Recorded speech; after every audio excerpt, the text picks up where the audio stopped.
안녕하세요. 오토기어 김정민입니다. 연일 언론에서 LFP 배터리를 다루면서 3원계 주력했던 K배터리는 진짜 큰일 났다. 언제 따라가냐, 이제.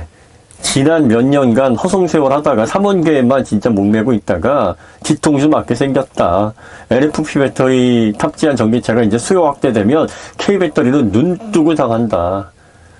정말 위기 상황이다.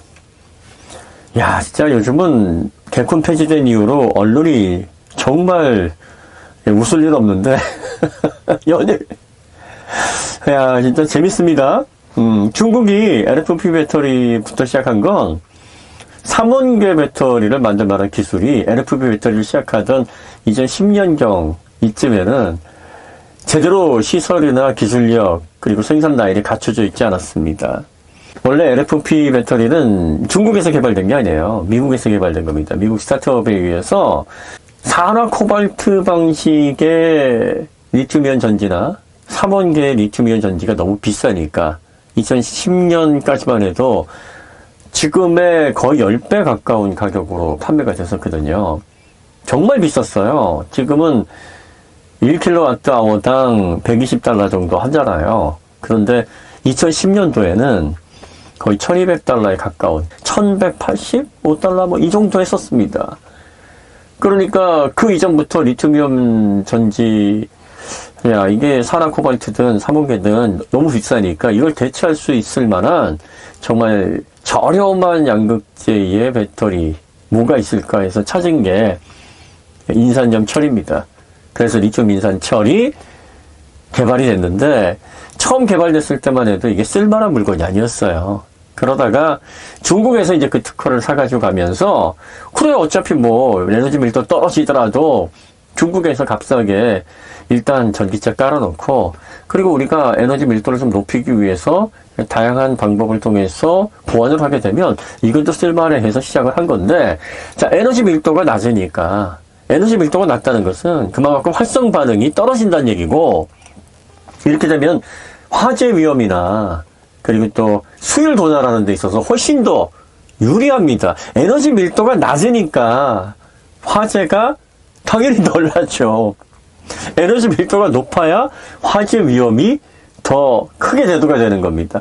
그러니까 리튬 인산철이 화재가 잘 안 납니다. 라고 하는 거를 기술력이 높아서 야 이거 대단한 물건을 만들어냈네. 불안나는 리튬이온 배터리가 다 있어 라고 잘못 착각을 하시는데 에너지 밀도가 크게 떨어지니까 당연히 그 비율만큼 화재가 안 나는 건 물리 법칙상 너무나 당연한 거고 그리고 이런 거 있어요. 여러분들이 놓치는 게 뭐냐면 100마력밖에 못 내는 자동차가 있는데 이거 100마력을 계속 때려밟고 쓰는 겁니다. 오래 쓸 수 있겠어요? 금방 고장 난다고요. 어떻게 써야 됩니까? 한 절반 정도 쓰면 오래 쓸 수 있죠. 그러면 100마력을 사용해요. 그런데 오래 쓰고 싶어요. 어떻게 해야 됩니까? 200마력짜리 차를 사야죠. 그래서 한 100마력 정도. 보통 우리가 자동차 쓸 때 그렇게 써요. 내연차 쓸 때 200마력이라고 해도 이게 6500rpm에서 나오게 돼 있거든요. 최대 출력이. 보통은 그렇게 나오잖아요. 그 이전에 5500, 5600 이렇게 나오기도 하지만 그런데 이거 200마력 된다 그래서 풀 악셀로 계속 때려밟고 다니는 거 아니지 않습니까? 보통 3, 4천 rpm 쓰는데 그러면 100에서 한 120, 30마력 쓰는 거예요. 거의 절반, 한 60% 정도 쓰니까 오래 쓰는 겁니다. 리튬 인산철 배터리도 마찬가지예요. 0.5C 아니면 최대 1C 이 정도까지만 방전하면 오래 쓸 수 있어요. 수명도 길고 불도 안 닿고 맞습니다. 전기차가 어떻습니까?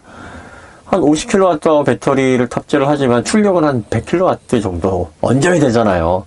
그러면 급가속을 하거나 언덕을 올라가거나 이럴 때 2C 정도를 쓴단 말이에요.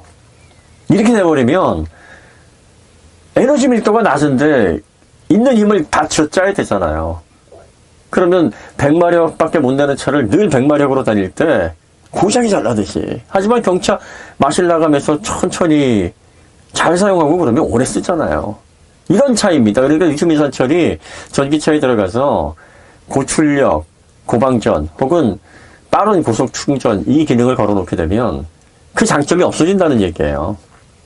그러니까 중국에서 2010년 정도에 이제 배터리 관련해가지고 전기차 굴기, 배터리 굴기가 시작이 됐습니다. CATL도 2011년에 설립이 됐어요. 한 12년 정도밖에 안 됐죠. 생각보다 오래되지 않았습니다. BYD든 그 전에 리튬이온 전지를 사녀나 소니에 공급을 했지만 소형 산화 코발트 방식의 소형 전지를 생산을 했다가 이제 전기차에 맞는 대형 전지를 생산하려다 보니까 삼원계는 에너지 밀도가 높으니까, 에너지 밀도가 높다는 건 다시 말하면 화학적으로 불안정하다는 얘기입니다. 그러면 화재가 날 확률이 높으니까 이 화재를 어떻게 막을 수 있어요? 기술력으로. 그리고 또 양극재가 3개나 들어가는데 니켈, 코발트가 다 활성 반응이 엄청난 물질들이에요.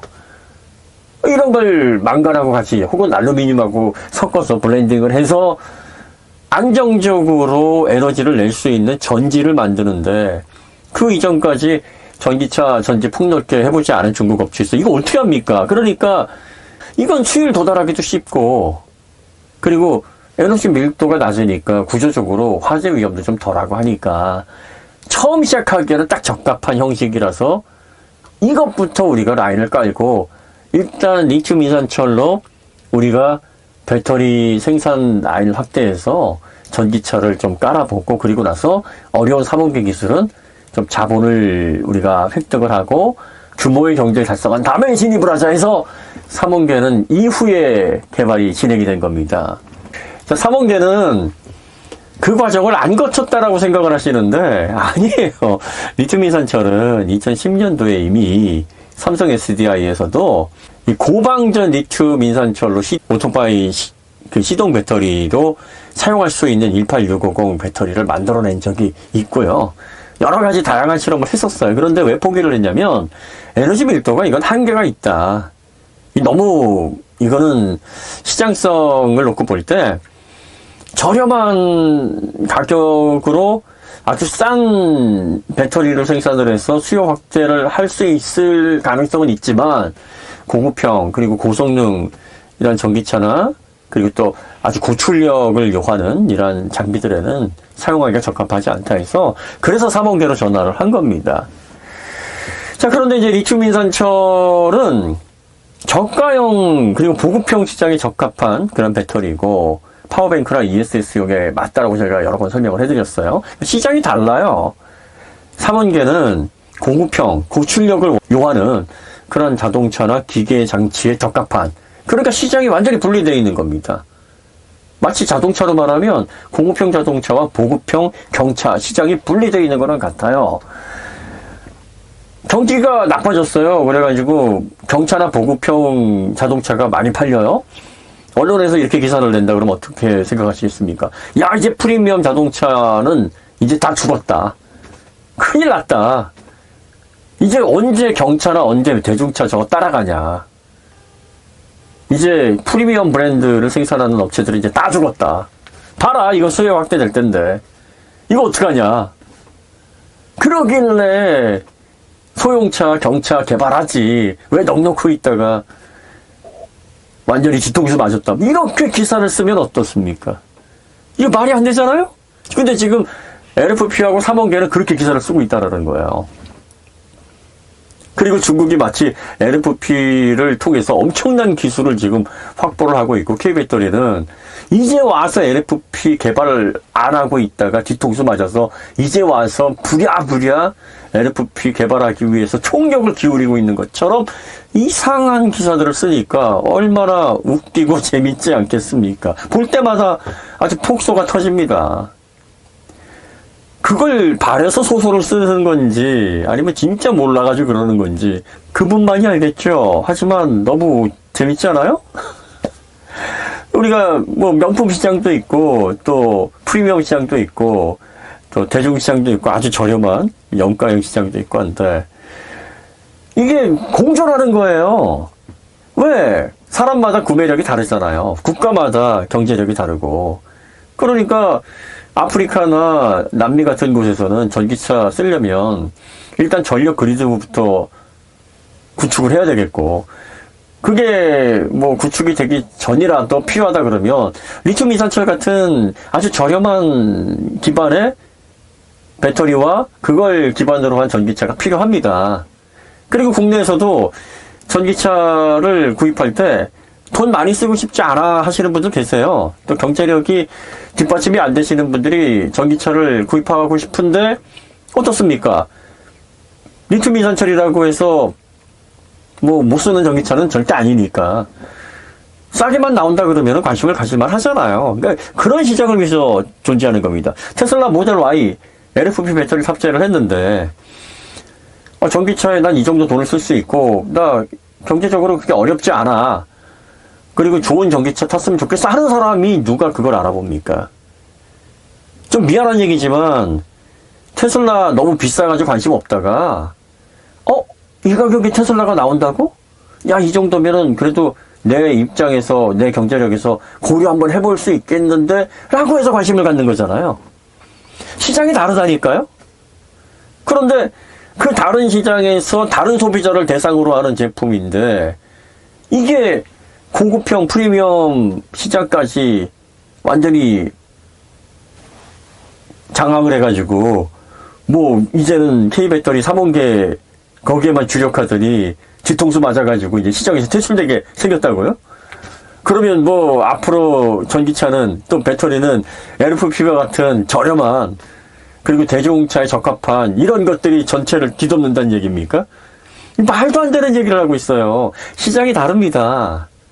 이런 제품, 비싼 제품이 있는가 하면 중가의 제품이 있어야 되고 또 저렴한 제품이 있어야 됩니다. 벤츠가 경차 안 만든다고, 소형차 안 만든다고. 소형차 갑자기 수요 폭발해서 그럼 벤츠가 뒤통수 맞아가지고 소형차 개발해야 되는 겁니까? 그런 거예요?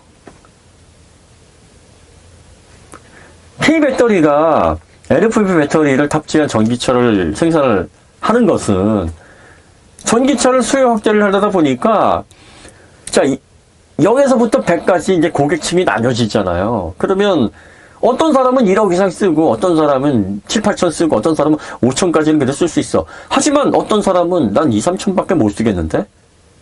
이런 소비자들이 있잖아요. 혹은 2, 3천도 아깝다 야. 더 저렴한 거 없냐?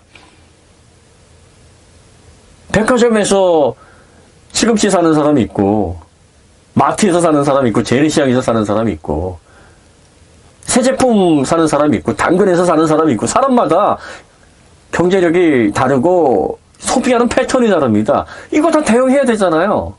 자, 그리고 기술은 어려운 것서부터 수준 높은 것서부터 달성을 한 다음에 밑으로 내려가는 게 맞아요. 수준 낮은 것서부터 위로 올라가는 건 그건 후발 업체들, 팔로워들이 하는 겁니다. 지금 3원계 배터리를 주력으로 한 K배터리는 아주 정석적인 테크트리를 잘 쌓은 겁니다. 양극재 특성상 활성 반응 면에서 굉장히 다루기가 어렵고 기술적인 난이도가 높고 수율 도달하기가 너무나 어려운 것부터 10년 전서부터 라인 차곡차곡 기술력 차곡차곡 특허 차곡차곡 쌓아와서 지금 전 세계에서 가장 많은 수의 특허 수와 가장 높은 수율을 도달을 해놨어요. 그러고 나니까 이제 미국에도 유럽에도 공장 설립해서 라인 다 깔고 시간 지나면서 1000조 이상의 수주를 달성을 했습니다. 그럼 이제 다음 단계가 뭐예요? 이제는 한시름 났으니까 LFP 배터리도 이제 우리가 한번 슬슬 해봐야 될 때가 됐구나. LFP 그래 우리가 저가형 시장이라서 우습게 보지 말고 저가형 시장도 보급형 시장도 우리가 대응을 해야지. 그리고 본격적으로 배터리 전문가들한테 한번 자문이라도 좀 구해보세요. 왜 LFP를 하려고 하냐면 ESS 시장에서 LFP 쪽으로 기울 것 같은 그런 전망들 때문이에요. ESS 시장이 물론 LFP로 완전히 굳어질 거라고 보지는 않아요. 왜냐하면 ESS용으로 쓰기에는 리튬 배터리가 앞으로 가격이 내려가더라도 이게 건축주 입장에서는 여전히 비싸거든요. 그러니까 좀 더 저렴한 소재의 소듐 전지와 같은 부피 제한이 없잖아요. ESS는 건물에서 넣는 건데 뭐 자동차처럼 가벼울 필요도 없고 밀도가 높을 필요도 없어요. 그냥 충방전 효율만 잘 나오면 되고 풀한다면 되는 거니까. 그렇지만 ESS가 폭발하면서 리튬 인산철이 2025년, 2026년 정도 되면은 그래도 건설업계에서 많이 ESS를 찾으니까 여기에도 대응을 해야 되는 거예요. 그리고 이제 전기차도 공유 전기차, 슈어 전기차 같은 것들 시장은요, 비싼 삼원계보다는 리튬 인산철이 더 매력적일 수 있으니까 이런 데도 공급을 해야 되잖아요. 그러니까 어려운 삼원계는 일단 달성이 됐으니까 이제는 한숨 돌려놓고 수율 도달하기 쉽고, 그리고 또 라인 깔아서 생산하기 용이한 리튬 인산철 이제 준비하자. 그래서 투자 금액도요, 삼원계 시설 확충하고 기술 발전시키고 할 때는 막 몇십 쪽씩 썼는데, LFP 배터리에 어느 정도 개발비가 투입되는 줄 아세요? 많아야 400억, 500억입니다. 거의 뭐 100분의 1 수준이에요. 그러면 산업을 보는, 기술적인 가치를 보는 그 관점 자체가 다른 겁니다. 아니, 그리고 삼원계를 통해서 고급형 시장을 잘 장악을 하고 있고, 그리고 나서 대중시장도 어느 정도 가져오면 얼마나 또 탄탄한 그런 포트폴리오를 통해서 배터리 산업이 안정화돼서 산업 전체를 끌고 나갈 수 있는 역량이 생기잖아요. K배터리가 LFP를 하겠다는 건 그런 의도인데, 이제 와서 따라간다는 거예요. 따라가긴 뭘 따라가요. 아니, 어떤 시장도요, 고급형, 프리미엄, 그리고 대중, 그리고 또 아주 염가형, 이게 딱 구분이 돼서 각자 맞는 소재가 사용이 되게끔 되어 있습니다. 그리고 시장을 끌고 나가려면 그 고급형, 프리미엄 시장을 장악을 해야 돼요. 고급형 시장이 시장을 다 지배해서 프리미엄 제품에만 주력한 그런 제조사들이 다 뒤통수 맞고 나가 떨어질 것 같으면 중국의 샤오미나 화웨이나 뭐 이런 브랜드들이 전체 시장을 다 전 세계를 지배해야죠. 여기에는 염가 제품, 저렴한 제품들이 두근두근 하니까. LFP는요, 다른 시장입니다. 삼원계와 다른 시장이에요. 이 두 전지는 어느 한 전지가 수요 확대가 된다 그래서 삼원계가 잡아먹히고 또 그걸로 해서 도태되고 이런 게 아니에요. 왜 자꾸 소설을 쓰는지 모르겠어요. 왜 중국의 주력인 LFP가 삼원계를 잡아먹어야 될 필연적인 이유라도 있습니까? 그러길 바라시는 겁니까? K배터리가 잘 나가는 게 눈꼴시고 배 아프고 말이 안 되는 것처럼 보여요?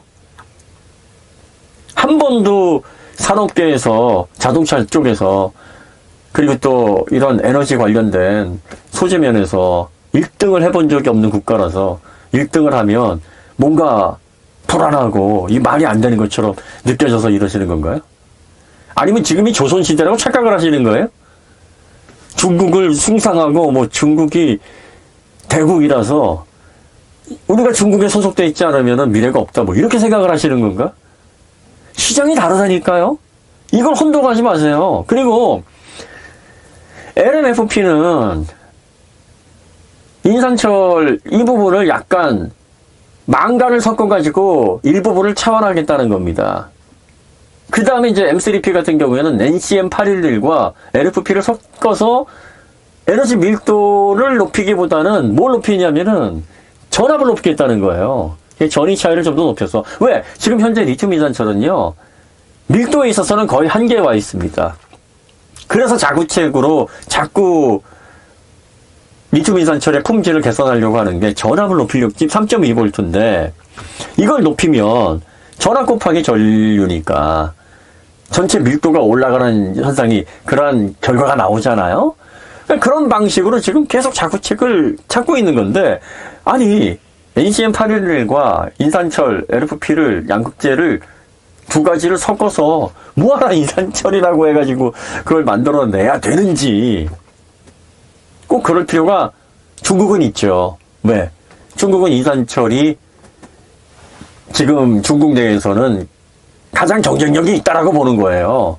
다른 나라에서, 다른 대한민국이나 일본의 배터리 업체에서는 인산철에 대해서 관심을 그동안 안 갖고 있다가 최근에 와가지고 이것도 필요하겠구나 해서 시작을 한 거니까 인산철을 좀 더 영향력 있게 확대를 하려면은 인산철도 3억에 묻지 않아라는 액션을 보여줘야 되는데 NCM811과 LFP를 섞으면 그게 인산철처럼 저렴하게 나올지 누가 알아요? 블레이드 배터리처럼 에너지 밀도를 높여놓으니까 인산철 중에서는 쓸만하게 해놓으니까 NCM811의 거의 85% 이상 90%에 가까운 생산 비용이 들잖아요. 비싸거든. 그러면 이거 뭐하라 이걸 써? 그런 생각이 들잖아요. 그냥 3억에 좀 더 기다리면 에너지 밀도를 통해서 킬로와트아워당 가격이 내려갈 텐데.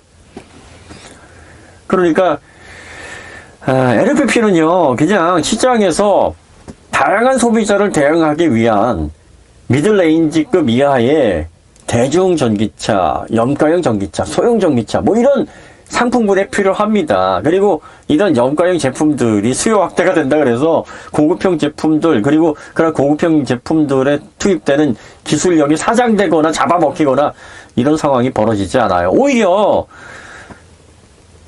대중적인 제품이나 염가형 제품들은요, 진입하는 업체들이 많습니다. 왜? 기술 장벽이 낮으니까 너나 없이 뛰어들거든요.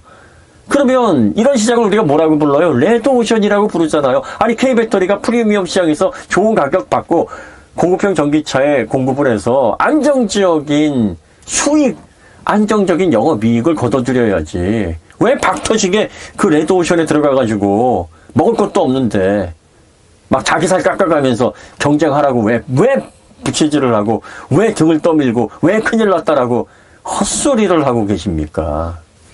웃기려고 그러는 거라면 그러면 뭐 이해할 수 있어요. 많이 웃깁니다.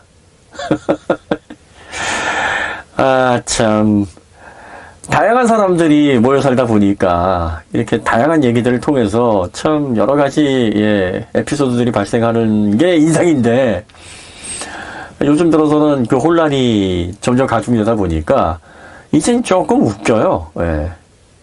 중심 잘 잡으시고요. 이 자동차 그리고 미래 배터리 시장 돌아가는 상황에 대해서 언론에서 뭔가 공부하려고 하지 마시고 구조적으로 이 배터리 관련해 가지고 조금만 여러분들이 관심을 가지면 뭐 구조라든지 그리고 또 관련된 지식들을 설명하는 서적들, 그러한 근거 자료들을 많이 찾을 수 있습니다. 그런 것들을 통해서 스스로 중심을 잡고 잘 판단해서 뭐 언론이 그렇게 재미있는 뉴스를 내면 나름대로 팩트체크를 하시면서 옥석을 가져내시면 되시지 않을까 싶습니다. 네. 오늘 이야기는 여기서 마치도록 하고요. 다음에 더 좋은 콘텐츠를 찾아뵙겠습니다. 감사합니다.